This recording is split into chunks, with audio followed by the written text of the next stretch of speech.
Good morning to all the students. So yesterday we have discussed about the conflicts of the thyroid gland. तो हमने उसमें ये समझा था कि पहले हाइपरथायरॉयडिज्म होगा, उसके बाद ही हाइपोथायरॉयडिज्म होगा. बिना हाइपरथायरॉयडिज्म के हाइपोथायरॉयडिज्म हो ही नहीं सकता. और हाइपरथायरॉयडिज्म कब होगा?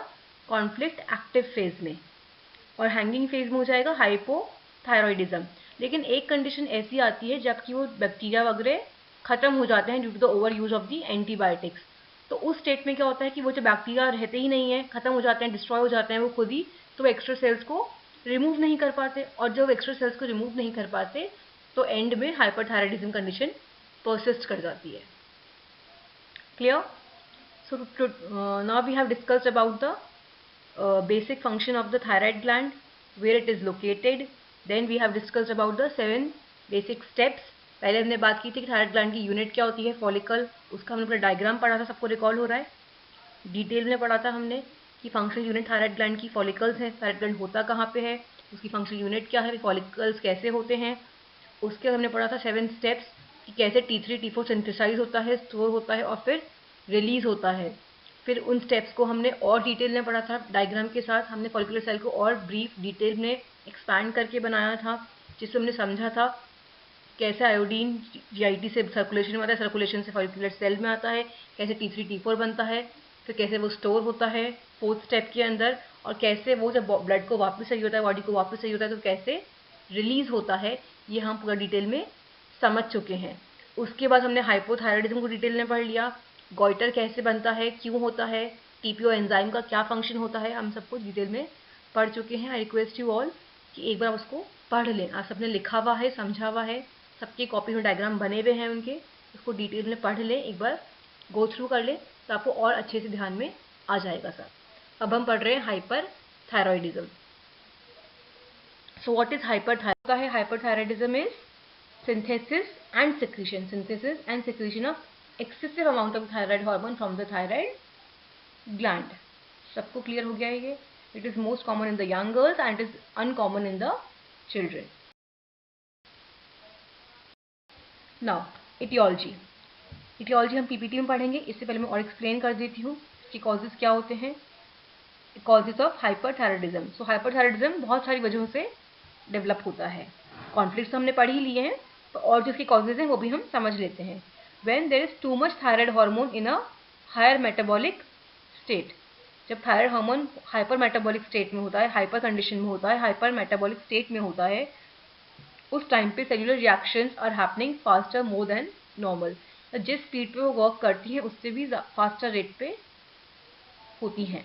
When too much thyroid hormones are in the hypermetabolic state, उस टाइम पे cellular reactions are happening faster more than the normal. Then Graves disease, ये तो the most common, the most important, the most frequent cause of hyperthyroidism है. Graves disease को तो हम बोलते हैं it is the most common primary cause of hyperthyroidism. अब Graves disease होता क्या है? It is an autoimmune disorder. Graves disease क्या है? Autoimmune disorder है where B cells produce antibodies against several thyroid proteins. I hope आप सब लोग लिख भी रहे हैं इनको, क्योंकि बहुत इस पीपीटी में नहीं दे रखा है मैं समझा रही हूँ, आप इसको लिख भी लें. तो ग्रेव्स डिजीज क्या है? It is the most common cause of the hyperthyroidism. The most primary cause of the hyperthyroidism.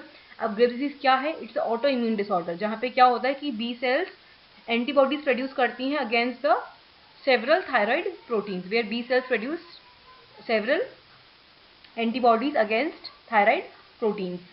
और ये कौन कौन सी एंटीबॉडीज होती हैं? These auto antibodies include thyroid stimulating immunoglobulin.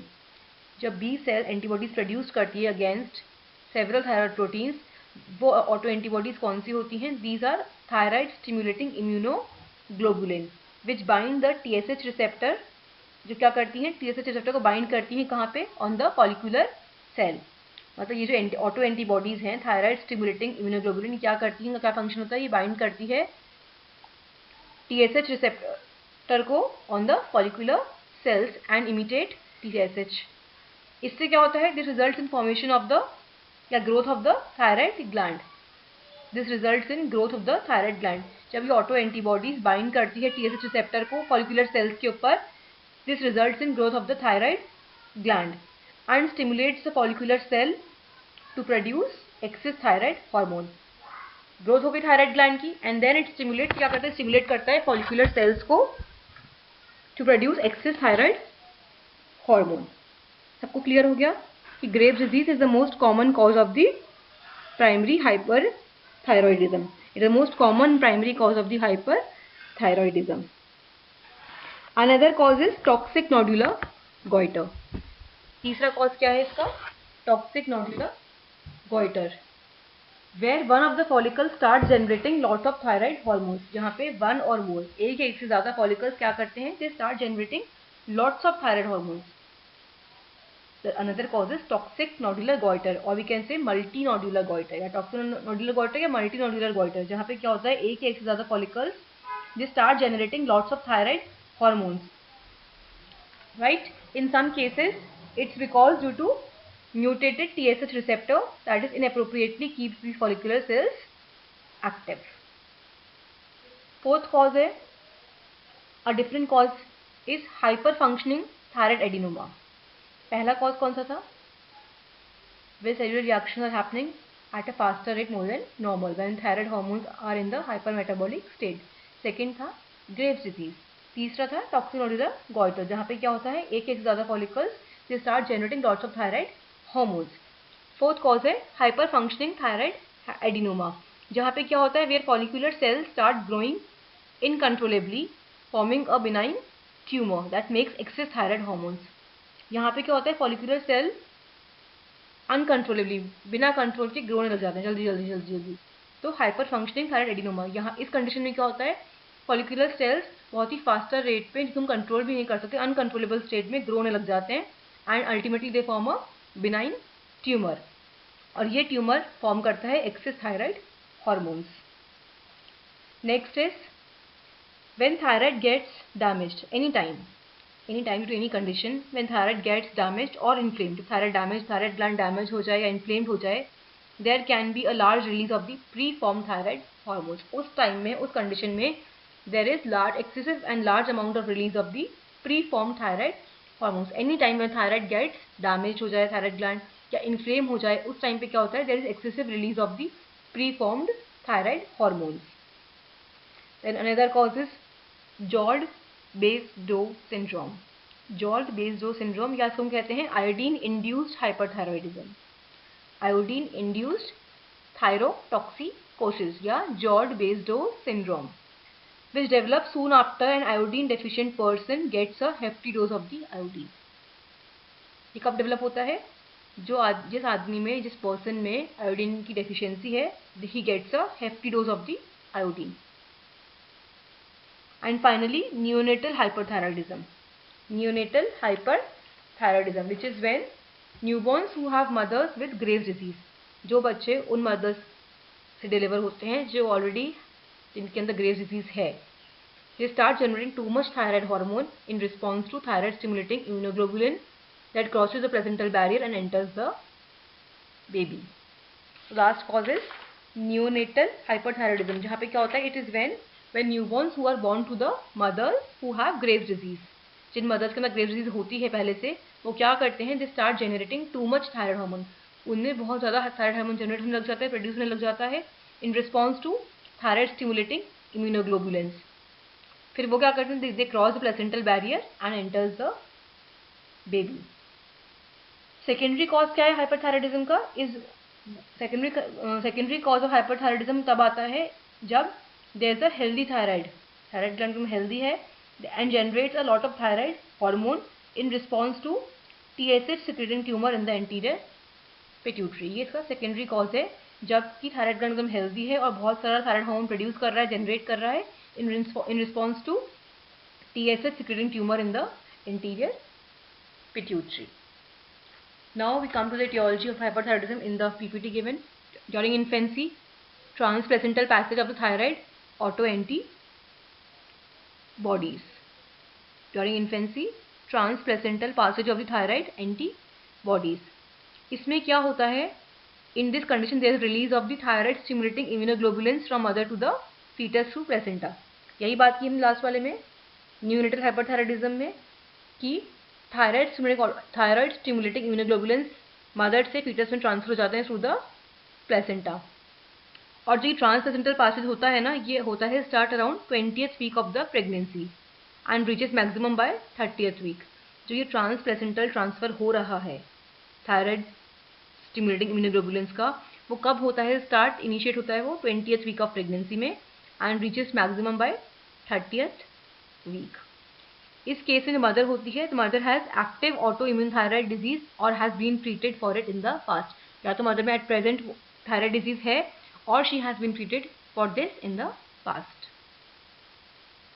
Then है next TSH receptor activating mutation.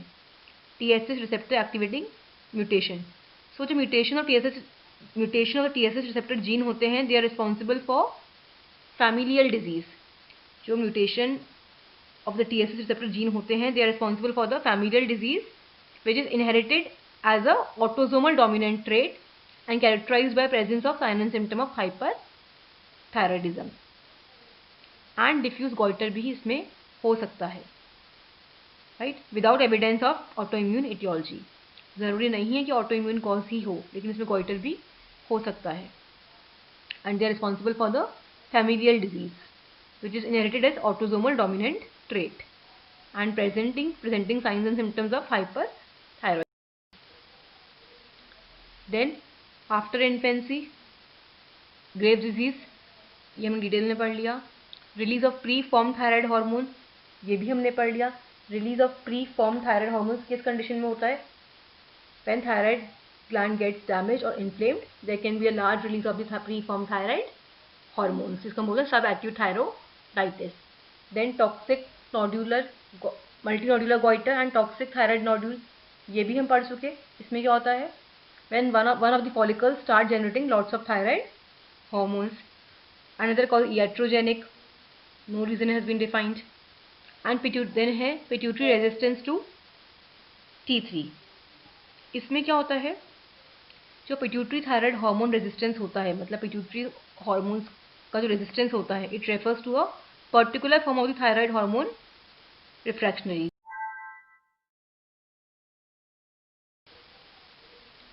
Then after infancy Graves disease, ये हमने detail में पढ़ लिया। Release of pre form thyroid hormone, ये भी हमने पढ़ लिया। Release of pre form thyroid hormones किस कंडीशन में होता है?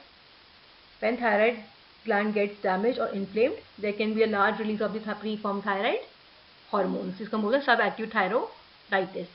Then toxic multinodular goiter and toxic thyroid nodule, ये भी हम पढ़ चुके। इसमें क्या होता है? When one of the follicles start generating lots of thyroid hormones, another called iatrogenic, no reason has been defined, and then है pituitary resistance to T3। इसमें क्या होता है? जो पिट्यूटरी थायराइड हार्मोन रेजिस्टेंस होता है, मतलब पिट्यूटरी हार्मोन्स का जो रेजिस्टेंस होता है, it refers to a particular form of the thyroid hormone refractories, इसको हम बोलते हैं that is accompanied by peripheral hyperthyroidism. इसमें क्या होता है? It leads to peripheral hyperthyroidism as only the TSH secreting pituitary cells appear to be resistant to the effect of thyroid hormone। इसको हम पेरिफेरल हाइपरथायरॉयडिज्म इसलिए बोलते हैं क्योंकि यहाँ पे क्या होता है ना, ये TSH सिक्रेटिंग पिट्यूटरी सेल्स हैं, TSH को जो सिक्रीट कर रहे हैं पिट्यूटरी सेल्स, ये भी हमने डिटेल में पढ़ा था। सबको डायग्राम याद आ रहा है? इसमें मैंने पूरा फुल डायग्राम बनाया था कि कौन से थायरोट्रोप सेल्स हैं, बेसोफिलिक सेल्स हैं, उसमें हमने बताया था कि कौन सा सेल कहाँ से रिलीज हो रहा है, कौन सा हार्मोन रिलीज हो रहा है। सब लोग उस डायग्राम के ऊपर देखेंगे तो ये और अच्छे से समझ में आएगा। तो इसमें क्या होता है ना, जो TSH सिक्रेटिंग पिट्यूटरी सेल्स है ना, ये रेजिस्टेंट होते हैं to the effects of the thyroid hormones, and the presence of the pituitary thyroid hormone resistance is suspected and diagnosed on the basis of the finding of high free thyroid hormone level along with the unsuppressed TSH। इस condition में क्या होता है? Pituitary resistance to T3 में क्या होता है कि only the TSH secreting pituitary cell, जो सेल पिट्यूटरी ग्लैंड में सिर्फ TSH को सिक्रेट कर रहा है, वो ही रेजिस्टेंट होता है to the effects of the thyroid hormones. Then हमने बात की थी Graves disease is the most common cause of hyperthyroidism in children. Hyperthyroidism can also occur in patients with McCune Albright syndrome. अब मैक्यून-एल्ब्राइट सिंड्रोम क्या होता है? McCune Albright syndrome is disorder that affects the McCune Albright syndrome एक disorder है जो किस पे effect डालता है? बोन्स पे, स्किन पे and several hormone producing tissues पे भी, एंडोक्राइनल टिश्यूज पे इफेक्ट डालता है। मैक्यून-एल्ब्राइट सिंड्रोम एक डिसऑर्डर है जिसके इफेक्ट्स आते हैं बोन पे आते हैं, मेनली स्किन पे आते हैं, और किसको अफेक्ट करता है? एंडोक्राइनल टिश्यूज को अफेक्ट करता है। ये जो पेशेंट्स होते हैं मैक्यून-एल्ब्राइट सिंड्रोम के, इनके अंदर क्या क्या साइंस आते हैं? ब्राउन ब्राउन स्पॉट्स हो जाते हैं। People with McCune Albright syndrome they develop a abnormal scar tissue in their bones. Abnormal सा स्कार निशान बन जाता है बोन्स के अंदर, जिसको हम बोलते हैं पॉलीऑस्टोटिक फाइब्रिस डिस्प्लेसिया। मैक्यून-एल्ब्राइट सिंड्रोम के जो पेशेंट्स होते हैं उनके अंदर एक अजीब सा स्कार बन जाता है बोन्स के अंदर। उस कंडीशन को हम बोलते हैं पॉलीऑस्टोटिक फाइब्रिस डिस्प्लेसिया। ये एबनॉर्मल एरिया होते हैं, एबनॉर्मल लीजन्स होते हैं in many bones. In addition to bone abnormalities, individuals have light brown patches on the skin. ये तो हमने बात की कि एबनॉर्मल स्कार्स, एबनॉर्मल लीजन्स हो जाते हैं बोन के अंदर, जिसको हम बोलते हैं पॉलीऑस्टोटिक फाइब्रिस डिस्प्लेसिया। एक इसके अंदर जाते हैं light brown patches on the skin, जिसको हम बोलते हैं कैफे ऑलेट स्पॉट्स। ये मेनली बर्थ के बाद प्रोमिनेंट होते हैं, विच में प्रेजेंट आफ्टर द बर्थ या फ्रॉम बर्थ से ही होते हैं, लेकिन प्रोमिनेंट हो जाते हैं बर्थ के टाइम पे। So café au lait spots they are the light brown patches on the skin, and polyostotic fibrous dysplasia, they are the abnormal scars, abnormal lesions in the bones. Then other rare causes of hyperthyroidism include iodine induced hyperthyroidism. ये हमने पढ़ लिया था, iodine induced hyperthyroidism, जिसको हम बोल रहे हैं जॉर्ज बेस्डो सिंड्रोम और आयोडीन इंड्यूस्ड हाइपरथायरॉयडिज्म और थायरोटॉक्सिकोसिस। ये कब होता है develop? Soon after the an iodine deficient person gets a hefty dose of the iodine, ये तब डेवलप होता है। टीएसएच सिक्रेटिंग एडिनोमास, ये भी हमने बात कर ली। टीएसएच सिक्रेटिंग एडिनोमास में क्या कंडीशन आती है? इसमें क्या होता है? When follicular cell starts growing uncontrollably and forming a benign tumour. जो फॉलिकुलर सेल अनकंट्रोलेबली ग्रो होना शुरू हो जाए and ultimately forms a benign tumour which results in formation of excess of thyroid hormone. Then hyper functioning, then thyroid carcinoma, ये भी हमने बात कर ली। Thyrotoxicosis is not due to hyperthyroidism, that is not due to overproduction of the thyroid hormone by the gland. कि हमने second slide में बात कर ली थी कि थायरोटॉक्सिकोसिस और हाइपरथायरॉयडिज्म सिनोनिमस नहीं है। थायरोटॉक्सिकोसिस इस वजह से नहीं होता है, हाइपरथायरॉयडिज्म होता है due to excessive over increase production of thyroid hormones by thyroid gland, लेकिन थायरोटॉक्सिकोसिस इस वजह से नहीं होता है। It can be caused by thyroiditis और injection of the exogenous thyroid hormone.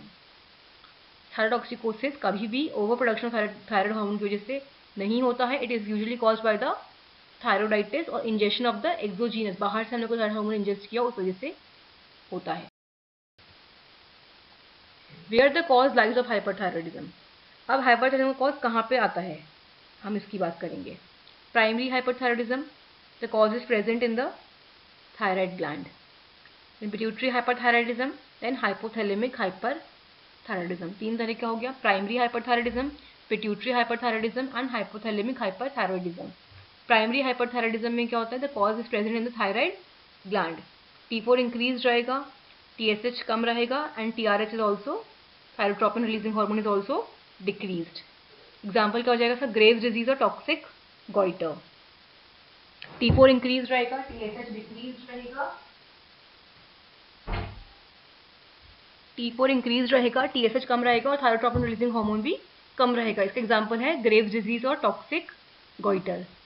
Pituitary hyperthyroidism में क्या हो जाएगा? Pituitary adenoma. इसके कॉजेज क्या हो जाएंगे? इसमें TSH कम रहेगा, TSH इंक्रीज रहेगा, T4 इंक्रीज रहेगा और TRH डिक्रीज रहेगा। तो प्राइमरी हाइपरथायरॉयडिज्म में पिट्यूटरी में क्या डिफरेंस है? प्राइमरी में क्या हो रहा था? T4 इंक्रीज था, पिट्यूटरी में T4 इंक्रीज है। प्राइमरी में TRH डिक्रीज है, इसमें TRH डिक्रीज है। मेजर डिफरेंस कहाँ पे आ रहा है इसमें? प्राइमरी हाइपरथायरॉयडिज्म में TSH कम था, इसमें TSH बढ़ा हुआ होगा, TSH इंक्रीज होगा। और हाइपोथैलेमिक हाइपरथायरॉयडिज्म में क्या होगा? इसमें TSH बढ़ा हुआ रहेगा, T4 भी इंक्रीज रहेगा पर और TSH भी इंक्रीज रहेगा, इसमें सब कुछ इंक्रीज रहेगा, TRH, TSH एंड T4। अब प्राइमरी हाइपोथायराइडिज्म, जिसका कॉज कहाँ पे है, थायराइड ग्लैंड में। इसमें क्या होगा, auto immune destruction of the thyrocyte, that is Hashimoto's thyroiditis. Then iodine deficiency, endemic goitre causes हैं इसके। Then hormonal dysgenesis, dysgenesis is defective development of the gonads, defective development of the gonads, तो हम क्या बोलेंगे इसको, gonadal dysgenesis, gonadal dysgenesis resulting in hormones failure. Dysgenesis का मतलब क्या हो गया, defective development specially of the gonadal का, गोनाड्स का डेवलपमेंट डिफेक्टिव हो जाता है, प्रॉपरली नहीं हो पाता है, जो कि किसमें होता है मोस्ट कॉमनली, क्लाइनफेल्टर सिंड्रोम में। तो gonadal dysgenesis results in hormonal dysgenesis that manifest as sexual infantilism and infertility. Then some poisonous substances like turnip and cabbage, turnips is जो रूट्स वाले, जड़े वाले जो होते हैं, प्याज में जो रूट्स होते हैं वो। Then T4 T3 will be less, TSH is high and TRH is also high. Then problems in the pituitary thyrotrope cells are destroyed in pituitary gland, then TSH is produced। हमने ये पढ़ा था, इस diagram का फिर से recall करेंगे सब लोग, जिसमें मैंने पूरा डायग्राम बनाया था, ये थायरोट्रोप्स कौन से होते हैं, बेसोफिलिक सेल्स क्या होते हैं, वो पूरा डायग्राम आप उसमें रिकॉल करेंगे, आपको समझ में आ जाएगा। देन शीहन सिंड्रोम, इसके बारे में हम बात कर चुके हैं डिटेल में कि शीहन सिंड्रोम क्यों होता है, क्या होता है। शीहन सिंड्रोम क्या होता है, it's a condition that happens when the pituitary gland is damage during child birth. Sheehan syndrome कब आता है, कब डेवलप होता है, जब pituitary gland gets damaged during the child birth and it's caused by excessive blood loss.